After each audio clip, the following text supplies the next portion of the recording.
मुकेश के गांव में कई दिनों से लगातार तेज बारिश हो रही थी। बारिश थमने का नाम ही नहीं ले रही थी। गांव में अब निचले दर्जे का सैलाब आ गया था। सभी गांव वाले परेशान थे।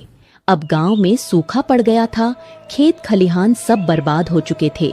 मुकेश को समझ नहीं आ रहा था कि अब वह क्या करे। उसका एक कच्चा घर था जो तेज बारिश सहन नहीं कर पाया।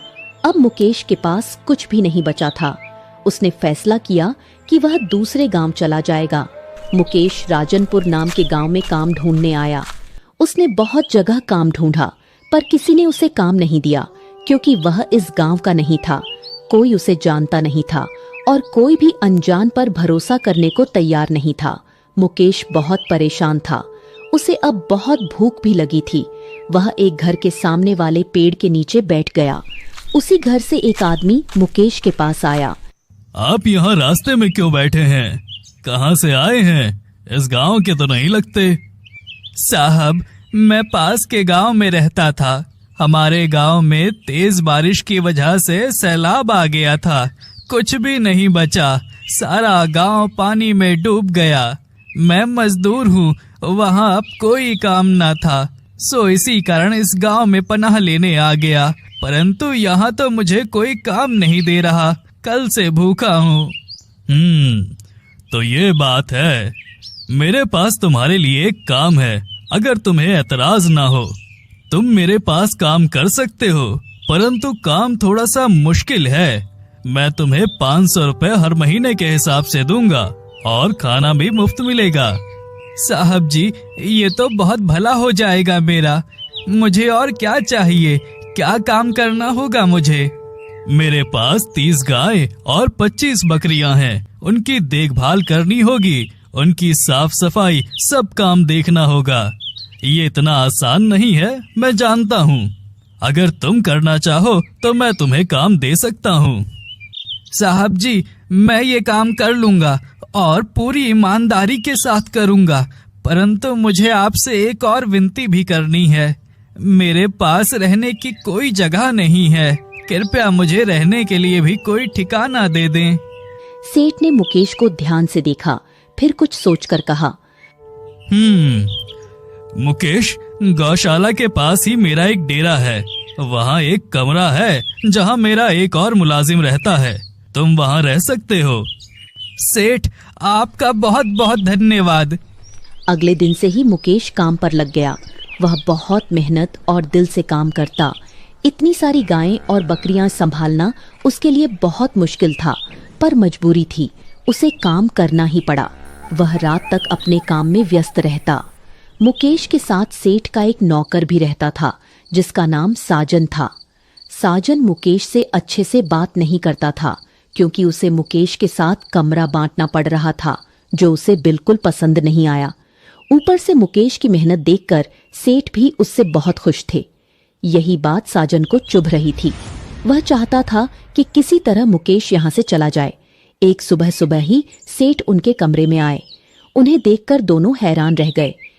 मुकेश, तुम बहुत अच्छा काम कर रहे हो। मैं तुम्हारी मेहनत और ईमानदारी से बहुत खुश हूँ। अब दूध काफी बेहतर और ज्यादा मिल रहा है। ये सब तुम्हारी मेहनत का ही नतीजा है। इसलिए अब से तुम्हें 800 रुपए दिए जाएंगे। इसी तरह दिल से काम करते रहना। सेठ ने साजन से कुछ नहीं कहा और वहां से चले गए। अब साजन मन ही मन मुकेश से जलने लगा। ऐसे ही 2 साल बीत गए। मुकेश अपने सारे पैसे बचाता रहा। अब उसके पास काफी पैसे इकट्ठा हो गए थे और वह सेठ का काम भी बहुत अच्छे से करता था। एक दिन मुकेश गांव के बाजार में अपने लिए कुछ सामान लेने आया। वहां उसने 2 लोगों को आपस में बातें करते सुना। अरे सुना तुमने, गांव में आजकल कितनी चोरियां हो रही हैं। कल रात बेचारे राकेश की सारी जिंदगी की जमा पूंजी चोरी हो गई। रो रो कर उसका बुरा हाल है। हाँ, मैं भी मिला था। बेचारा बहुत परेशान है। वो तो गांव छोड़कर शहर जा रहा है। ये सब सुनकर मुकेश परेशान हो गया। उसने बड़ी मेहनत से थोड़े पैसे जमा किए थे।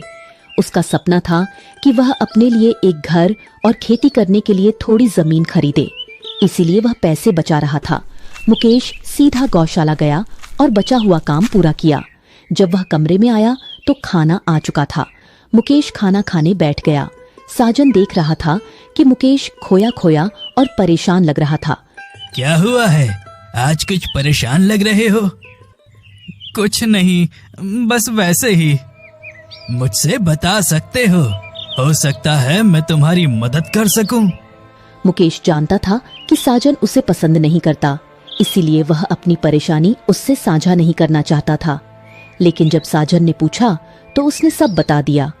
साजन उसकी बात सुनकर कुछ सोचता है और कहता है, मुकेश, इसके दो हल हो सकते हैं। या तो तू शहर चला जा, वहाँ तुझे चोरी का खतरा नहीं होगा, या तो गांव में एक सेठ है जो लोगों के पैसे अपने पास अमानत पर रखता है, वहाँ गिरवी रखवा दे, फिर तेरा डर खत्म हो जाएगा। मुकेश साजन की बात पर गौर करता है। अगली सुबह साजन उसे सेठ के घर के पास ले जाता है।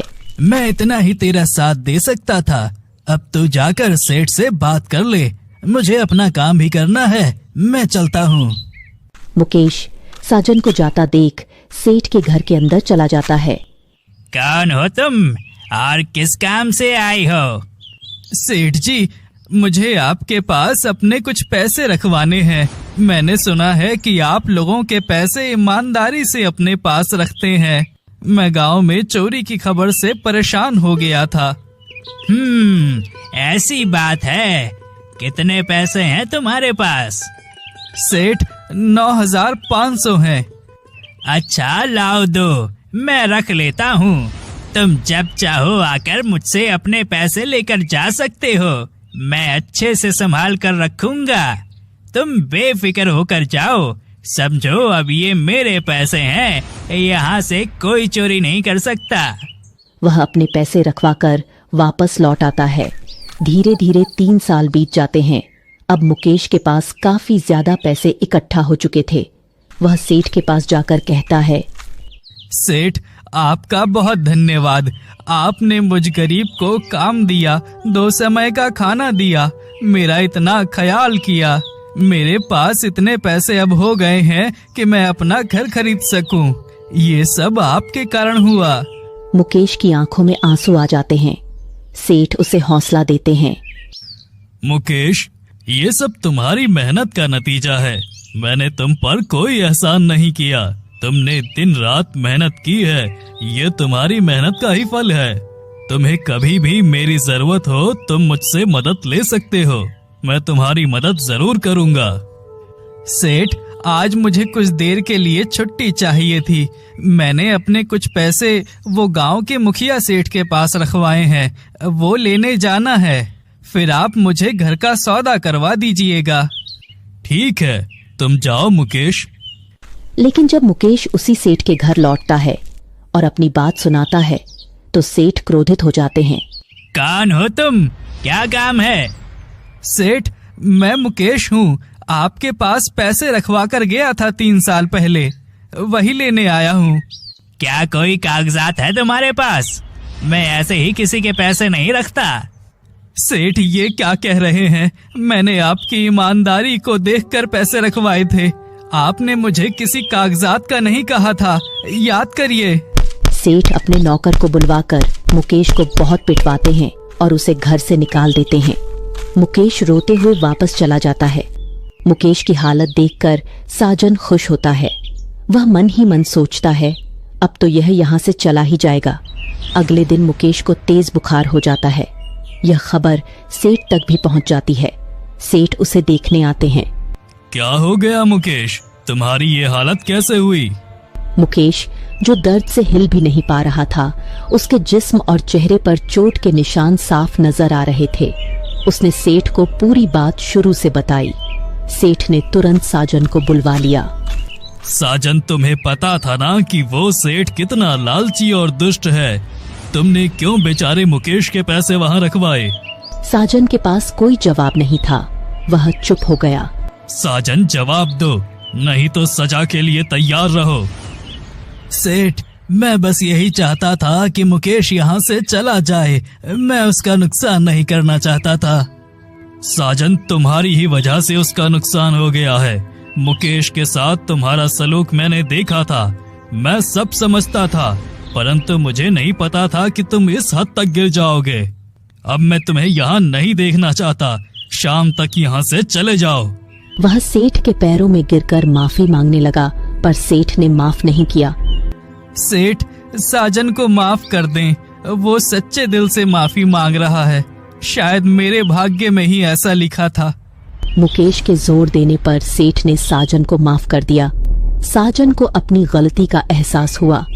उसने मुकेश और सेठ को एक योजना बताई। मुझे उम्मीद है मेरे पैसे मुझे मिल जाएंगे। फिर सेठ एक बड़ा बक्सा लेकर मुखिया सेठ के पास पहुँचे। मैं शहर अपने कारोबार के सिलसिले में जा रहा हूँ। मुझे वहाँ कुछ दिन लग सकते हैं। इस कारण मैं अपने पैसे आपके पास रखवाने आया था। गांव के हालात तो आपको पता ही है। हाँ हाँ, गांव के हालात तो बहुत बुरे हैं। आए दिन चोरी होती रहती है। अच्छा किया आप मेरे पास अपने पैसे ले आए। वैसे कितने पैसे हैं? इस बक्से में पूरे 2 लाख हैं। मुखिया की नजर बक्से से हट ही नहीं रही थी। वह किसी भी तरह सेठ से पैसे लेना चाहते थे। मुखिया की आंखों से लालच साफ झलक रहा था। इतने में मुकेश अंदर आया। मुकेश को देखकर मुखिया के माथे पर पसीना आ गया। वह नहीं चाहते थे कि सेठ के सामने उनका सच सामने आए। उन्होंने मुकेश को देखते ही तुरंत कहा, अरे मुकेश, अच्छा हुआ तुम आ गए। मेरे आदमी सुबह से तुम्हें ढूंढ रहे थे। तुम्हारी अमानत तुम्हें सौंपनी है। मैं अभी देता हूँ। मुखिया ने जल्दी से मुकेश के पैसे वापस कर दिए। मुकेश बिना कुछ कहे पैसे लेकर वहां से बाहर चला गया। मुकेश के जाते ही साजन अंदर आया। सेठ, आप यहाँ बैठे हैं। अभी अभी खबर आई है कि शहर में जिस व्यापारी के पास आप जाने वाले थे वो कल ही यहाँ आ रहे हैं। ये तो बहुत अच्छी बात बताई तुमने साजन। मेरी तो सारी चिंता ही दूर हो गई। मुखिया साहब, अब मैं चलता हूँ। मेरा मसला हल हो गया है। अब ये पैसे रखवाने की जरूरत नहीं है। परंतु मैं आपकी ईमानदारी से बहुत खुश हूँ। कभी भी जरूरत पड़ी तो आपके पास ही आऊंगा। अच्छा खासा माल हाथ से निकल गया। मुकेश ने सेठ और साजन का धन्यवाद किया। साजन ने मुकेश को गले से लगा लिया। यह देखकर सेठ बहुत खुश हुए। फिर मुकेश ने अपने लिए एक घर खरीदा। साजन और मुकेश पक्के दोस्त बन गए।